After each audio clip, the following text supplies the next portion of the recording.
क्योंकि बहू झूठ नहीं बोलती। सुधा और राकेश के 3 बेटे थे। शादी के बाद तीनों माँ बाप से दूर रहते और सिर्फ त्योहारों में आते। माँ जी, पिताजी, अगली बार आप लोग हमारे घर आइएगा। अरे नहीं बहू, सब यहीं आ जाते हैं तो घर खिला खिला लगता है। हाँ बहू, तू हमेशा बुलाती है तो जरूर आएंगे तेरे पास भी। हाँ हाँ, दीदी का घर बड़ा जो है, सब कुछ आपने शादी के बाद दीदी को ही तो दे दिया था। हमें भी दिया होता तो हम भी बड़ा घर लेते। क्यों सुनील? अरे नहीं नहीं, पापा ने सबको एक बराबर ही दिया है। छोटी बहू, क्या चाहिए तुम्हें, बोलो। वो आपके सोने की चेन वाली घड़ी है ना, वो अगर आप मुझे। तभी वहाँ मजली बहू भी आ जाती है। और मुझे ना आपका मंगलसूत्र कितना लंबा, सुंदर और भारी भी है। अरे हाँ हाँ, तुम दोनों को ही दूंगी बहू, चिंता ना करो। चलो अब खाना लगाओ, खाना खाया जाए। सभी मिलकर खाना खाते हैं कि पड़ोसन आ जाती है।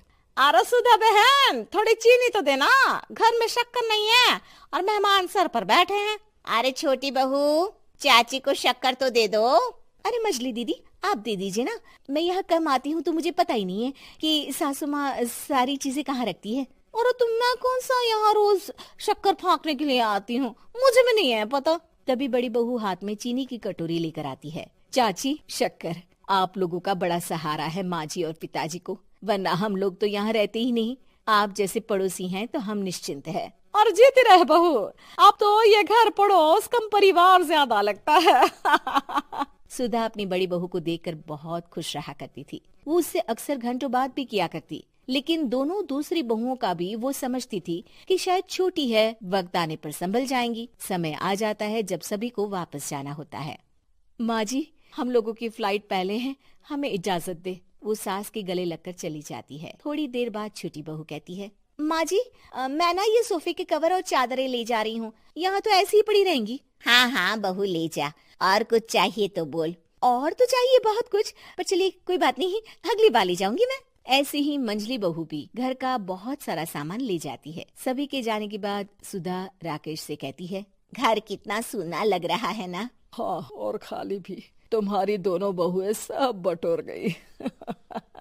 अरे ठीक है ना, हम दोनों ही तो हैं, कितना सामान लगेगा। फिर उन लोगों की नई गृहस्थी, इतना मत सोचा करे। समय बीतता है। ऐसे ही हर साल त्योहारों में सुधा और राकेश के बच्चों की बहू आते और जाते वक्त ढेर सारा सामान पैक कर कर ले जाती। लेकिन कुछ ही सालों में सुधा का देहांत हो जाता है। पिताजी, आप यहाँ अकेले क्या करेंगे? हम लोगों के साथ चलिए। अरे नहीं नहीं बहू, इस घर में सुधा की यादें हैं, मैं उसे नहीं छोड़ सकता हूँ। अब तुम लोगों की माँ नहीं रही। देख लो, वैसे तो मैंने उसके जीते जी सब कुछ दे दिया है, लेकिन कुछ उसका पर्सनल कीमती सामान था जो ये है, ले लो।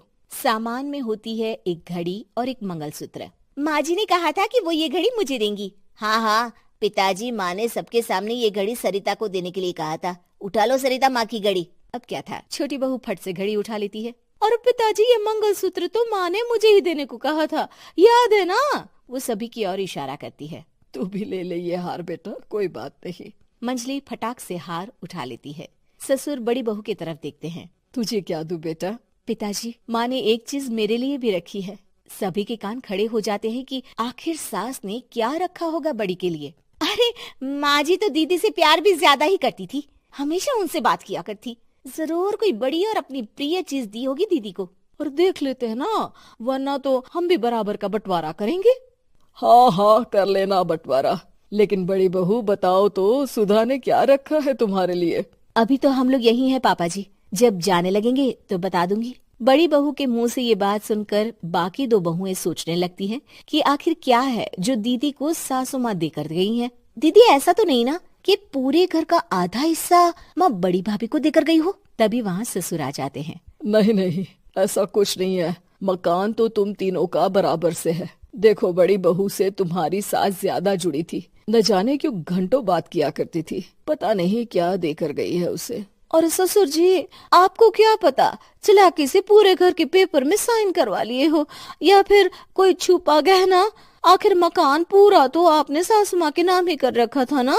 अब घर में ये सस्पेंस बन जाता है कि आखिर बड़ी बहू क्या लेकर जाएगी। फिर वो दिन भी आ जाता है जब बड़ी बहू के जाने का समय हो जाता है।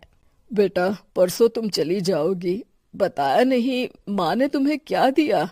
घड़ी और हार जो बेशकीमती था और तुम्हारी सास को सबसे ज्यादा प्रिय था, उसका तो बंटवारा भी हो चुका है। अब तुम्हारी बारी। हाँ पिताजी, आज मैं ये बात बताने ही वाली थी। माँ ने मुझे उससे भी बेशकीमती चीज दी है और वो है आप। आपसे अधिक प्रिय उन्हें कुछ नहीं था। माँ चाहती थी कि आप मेरे साथ रहें। चलिए पिताजी। बेटा, मेरे पास तो कोई पेंशन भी नहीं है और ना ही कोई प्रॉपर्टी। लेकिन आपके पास संस्कार है पिताजी, जो मेरे बच्चे आपसे लेंगे, तो आपको ले जाने पर स्वार्थ ही है मेरा। चलिए ना पापा। सभी के सामने पिताजी बड़ी बहू और बेटे के साथ उनके घर चले जाते हैं।